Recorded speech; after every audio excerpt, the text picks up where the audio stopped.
If Norgaard's going to Arsenal from Brentford for 10 million, Isak could be going for 20 times that value to Liverpool. Now, these stories are all coming in from the northeast. Martin Hardy, who I think writes for The Times. Yes, he does. So, that basically, Liverpool's interest in Isak has sparked uncertainty over his future. This is the report from The Times. And in that report from Martin Hardy, basically, the Magpies are reportedly preparing a record transfer, not a record transfer, a record wage offer to fight off interest. So apparently Newcastle's biggest wage earner is £150,000 a week. Isak's on 120 grand a week at Newcastle. Andre Onana earns more than you.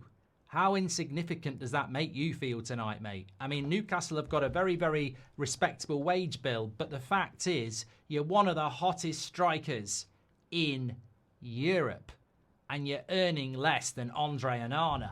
Get in the chat with people that Isak earns less than. 120 grand a week he's on. So Newcastle wanting to increase this wage, of course. But the report claims that Liverpool have got the funds to test Newcastle's resolve, with Newcastle concerned that an offer could be made next month. So I don't want this to happen. I'm Team Newcastle on this one, because I think Liverpool already have got a fantastic start to this transfer window, and they're already title holders. So if they bring someone like Isak, it's just sort of like fantasy stuff. They could dominate the Premier League and the Champions League next season, but they are going to do something. Now, maybe they'll go Hugo Ekitike, but they are going to do something, and it'll be very interesting to see.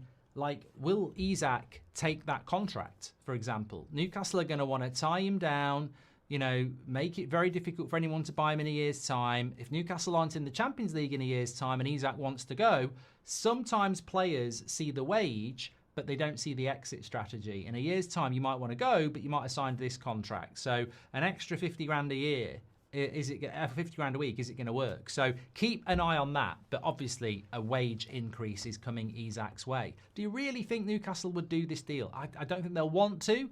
But the fact that he's on those wages sort of opens up the door a little bit, maybe, for Liverpool.